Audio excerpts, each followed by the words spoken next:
At last the day arrived for the mounting of the doors. It was a great moment when they closed in exact alignment with a resounding click of the hardware. Now let's talk about,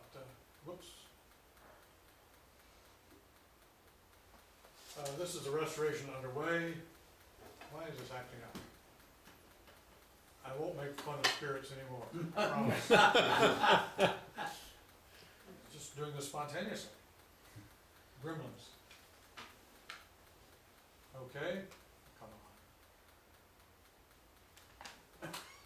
I apologize for this, I have no control. Okay, here we see the first stages of restoring the entryway. The side lights were in the coal room, they've been installed. This wall is entirely missing. You see the molding stopped here. This is all, will be all reproduced and installed. This is before. This is after. Wow. You have the alcoves back in place and the entryway. And this is the foyer. The ceiling throughout the first floor is entirely painted heavily blue. This was restored according to the interior decorator's specifications and from scientific paint sampling. Here's the wall again. This is to the dining room. Again, the molding stopped here. This had to all be restored.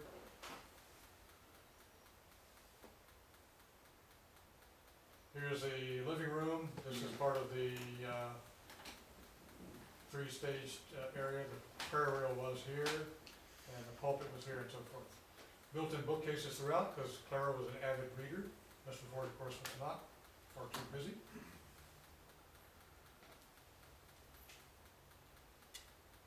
This is typical water damage from the bathroom upstairs.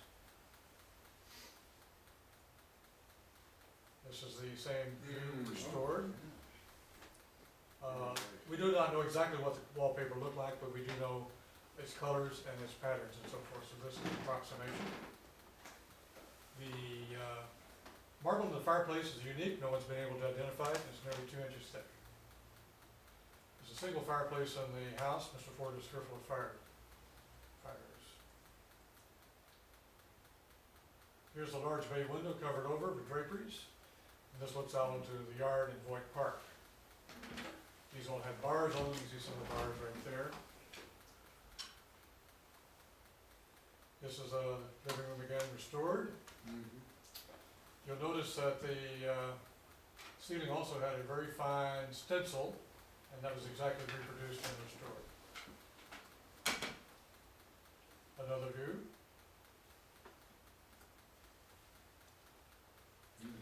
Looking through the foyer, of course these walls were missing at that time, the doors surround, and that's how it looks once things were back the way they were when the Fords lived here.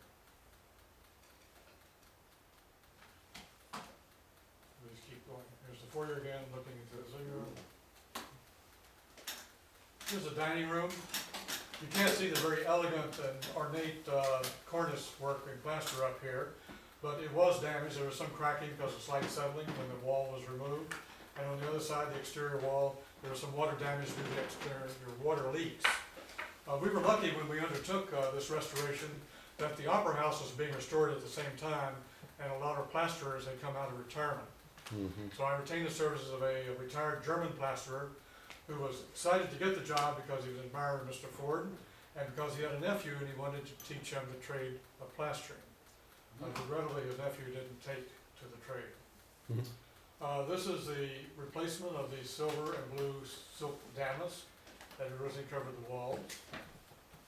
I don't think the Fords have noticed the difference, it's so close. Going up the stairs to the top floor. This fixture is not original. Parts of the original are in the coal room, but they're not complete, so it can't be really restored. The church installed this, and they're very proud of it, and it is of good quality. This is a professional photograph from the foyer looking into Mr. Ford's study here. We know that Mr. Ford did not spend much time in his study. In fact, we know that every evening after supper, as they called it, he went back to the factory, initially to Paquette, going south, and later to Highland Park, going north. These were incredibly busy times when things were going at an astronomical rate. And so he had little time for any leisure of any sort.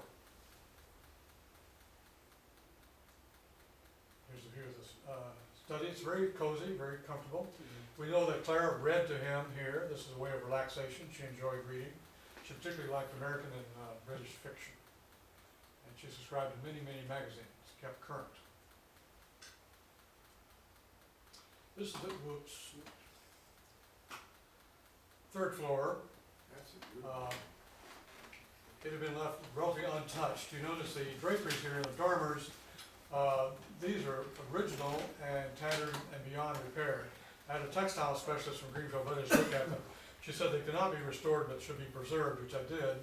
And then in later years, I actually had them reproduced, and I delayed doing that for a long time because the stump work is very, very elaborate. And I thought I would never, ever be able to find anyone to duplicate that.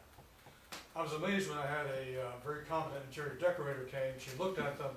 She said, "Oh, no problem." And she got out the digital camera. She photographed them in detail. She sent the images to India, and the stump work was exactly reproduced. Wow. We were able to match the fabric and color and so forth exactly. So again, if Clara were to return, I don't think she would notice the difference. This is a cedar closet for storing furs. Again, built-in bookcases. And in the alcove area, which has not been repainted, and that's because underneath this layer of paint, which was added by the Temple of Light actually, there's a very nice Pompeii-style mural dating from the Ford era. Outside, everything needed work. You see the bricks need tuck pointing. The pergola is in a state of, the garden house here is in a state of collapse. The garden is in disarray. A few years later, still needs tuck pointing, but things have been stabilized and the garden is now in place. I'll move along quickly. Here's the east wall, typical of what was like when we acquired the property. The wall was entirely rebuilt and the fence was rebuilt also, reproduced. This is not your ordinary fence. This is not standard 2x4. Everything's larger scale, of course. Everything is canted and ornately cut and so forth. It all took special work. Here's the wall along the alley running the entire length of the property. Already it's beginning to lean. I put up supports. I knew this was going to be a long-term project, so I started preparing well in advance. Eventually, well, that's nice. Wow. We had a very high wind and the wall fell down, necessitating instant action. So here's a cross section. The wall was taken down to the foundation. A new foundation was laid. A new core was installed, and the original brick, with some additions as needed, a matching brick was used for the restoration. Here the wall is restored. This is along the alley. This is along 2nd Avenue with the restored fence. When we moved in, there was no lawn here at all. It was completely occupied by overgrown plants, volunteer maple trees and so forth. Took over a year to clear out the undergrowth. The front yard was like this when we acquired it. The garden house is back here, the pergola is here. It cannot be seen because of a huge amount of overgrowth. I had some medical students who wanted some exercise and to get some suntans, so they volunteered to clear all this out over a period of weeks, for which I'm still grateful. Here's the front garden recreated in a sense. Large difference. Here's the magnificent tree. This is a red oak tree. It's over 100 years old now, and it takes a lot of attention. And here's the tree arborist out doing a semi-annual pruning.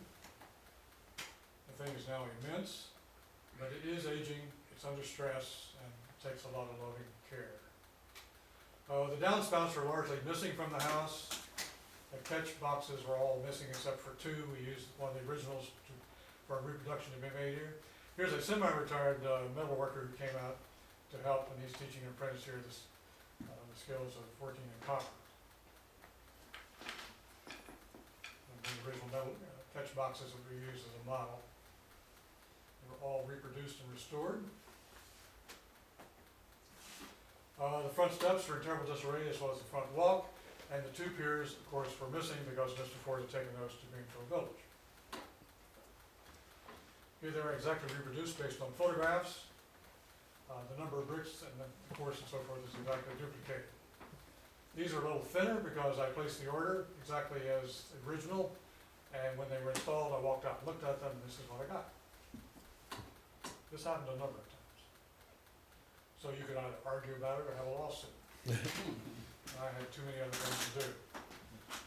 Significant deterioration of limestone as appears in the garage. Stonemason came out of retirement, and through very skillful work, they were able to support this while slowly removing the limestone and replacing it with new blocks.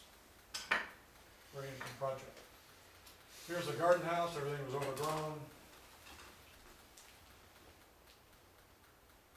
Here's the pergola restored. These columns are all in bad shape. The roll bar was beginning to erode through, and the shading was occurring on the shafts. The Doric capitals are entirely in disarray. And again, I had a retired stonemason come out. He had to find an extra large German lathe in order to turn these capitals. And they're exact reproductions of the originals. Wow.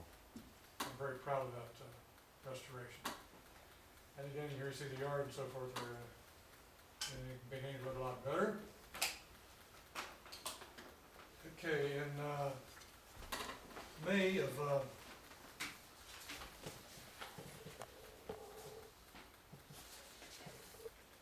1990, the house was designated a state historic site. In wrapping up, I'd like to comment in conclusion. Assuming the stewardship of a house intimately associated with one of the principal shapers of the 20th century and one of America's most influential business titans has been a daunting responsibility. The house has been preserved and extensively restored within the limits of our energy and resources. The only significant restoration projects remaining are reinstallation of the tile roof, recreation of the carved roundabout and fountain, and replacing and replanting the gardens.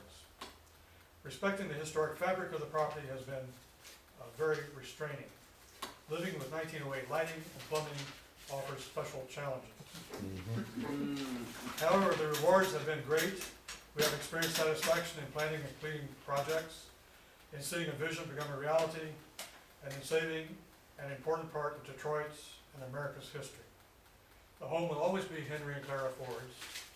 Marilyn and I are only respectful guests. In May 12th of 1990, the home was officially designated a state historic site. And here is Mayor Guido representing Dearborn, Mr. Richard Austin, the Secretary of State representing the state of Michigan, myself, and Mary Ann Mahaffey representing the city of Detroit. She was president of the city council at that time. We hope that becoming a state historic site bodes well for the house. Okay. We hope that this bodes well for the house in an always uncertain future of historic buildings in America. And this, my last statement, takes on new meaning in view of the discussion we had earlier. Rather poignant. So here's the cold room where it all began, and that's the end. I thank you for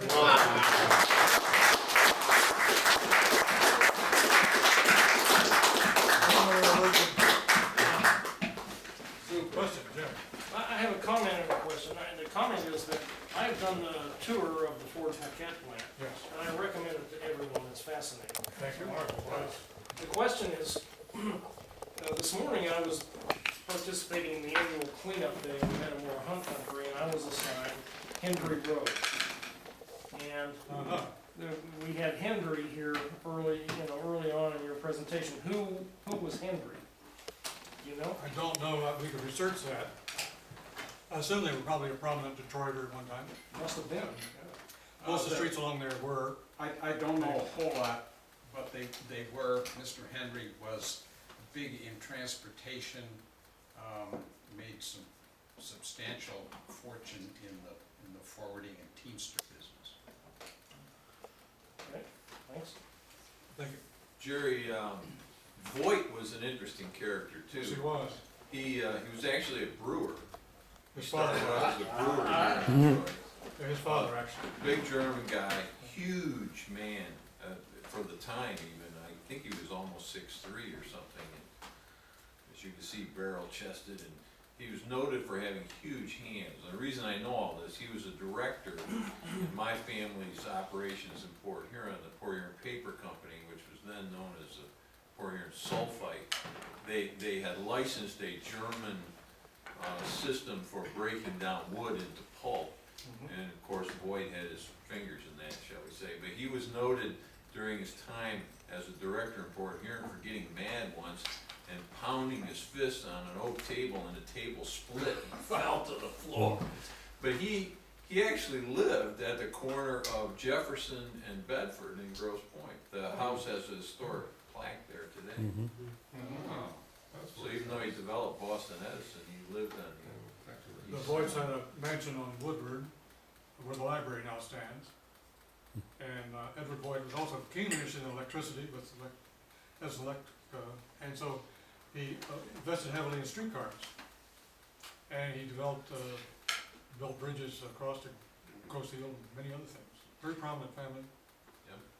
You alluded to your concern about the future of the house. Yes. Do you have plans for how that will be passed on? I'm in denial. No, it's a very, very serious concern. I've talked to some people off and on about it. It's interesting. If I may, do I have time to talk just a little? Absolutely. In the late 1990s, I got concerned about this. And I called together a group of Fortophiles who were keenly interested in preserving Henry Ford's legacy and keeping people appreciative of all his contributions. And I was asking their advice on what we might do to ensure the house's preservation into the future. The conversation started off in that direction. And then I think it was David Lewis, historian of University of Michigan, made the comment, well, it's important to save this house, but what's more important is to save the Fort Piquette Avenue plan. And we all agreed. And I knew about that plan because I drove home every day down Brush from the medical school. And I could see the windows falling out every year and so forth. And so I changed my commitment. And in 2000, we acquired the plan.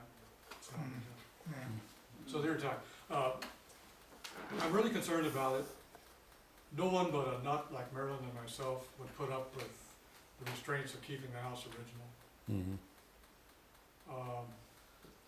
Again, I don't know how the neighborhood would feel about having a house museum. That's often a problem.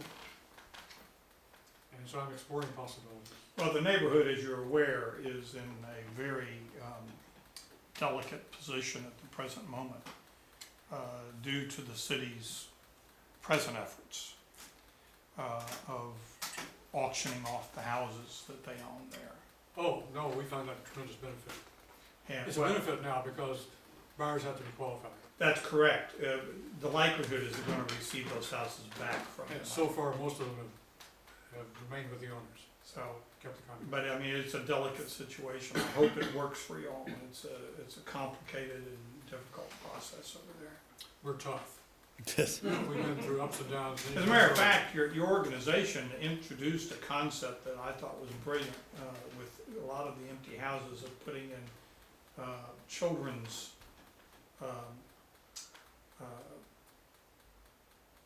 infant monitors in the houses. They actually broke into the houses, put the monitors in there, and if someone ever broke in the house, each person was given one of the houses, and they would say, "What are you doing in the house?"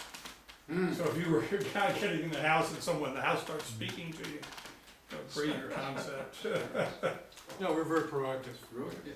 Maryland established a nonprofit corporation to renovate houses in our neighborhood in a revolving fund. And our neighbors put up the money to get started, and then we got a bank to help capitalize us. And we saved one house, made a good profit, turned that over into another house, another house, another house, another house. The bank cooperated with us because at that time there was a federal program requiring banks to CRA. contribute to the community. Yeah. In the end,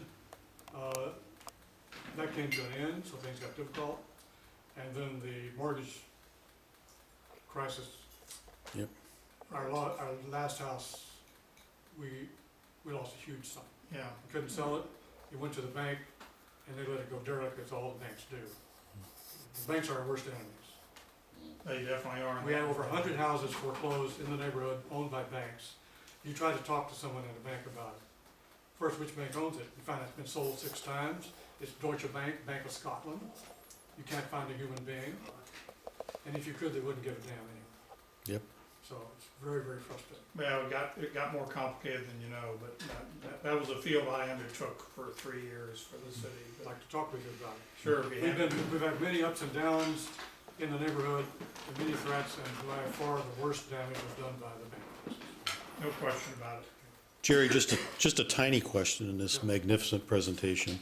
You said the garage was designed such that a Model T could get into it. And I'm just curious, did Henry Ford ever drive a Model T? Yes, he did. Did he? Did he go back and forth to the Paquette plant in a Model T, with himself driving it? Right. That's wonderful. Jerry, Thank you you. mentioned the boiler is actually out in the garage that heats the house. That's correct. That's typical of any major house Ford built. They always had tunnels with the mechanicals at a distance. He was fearful of fire, supposedly. Is anyone aware of where Henry Ford is buried? Yes, Joy Road in Greenfield. It's in front of an Episcopal church that he had designed, named after his mother, from the Cotswolds, and it constitutes the last remaining part of the family farm. And it's right on Joy Road. Joy Road, yeah. And the Episcopal Church has now sold that church, Whoa, interestingly. they used to have a guard. They had a live guard, it was a guard house. Guard in the 1940s, we had to go by there with my aunt. There was always this rumor that he's buried in a gold casket. Well, they had a guard there. But Cause they, if people that- if apparently They broke put bars in. over it. No, Yeah, they it's, broke it's in. beautifully maintained by the family, but it's, the church, Weird. she did offer him the house, as a, where he built his own church as a backdrop. Where's Edsel buried? Out at, he's actually, he and his wife both buried at the house. No? No. Sorry. No. The Elegant Cemetery out on Woodward near the zoo. Oh, okay. Thank you for a wonderful meeting. Thank you. Absolutely.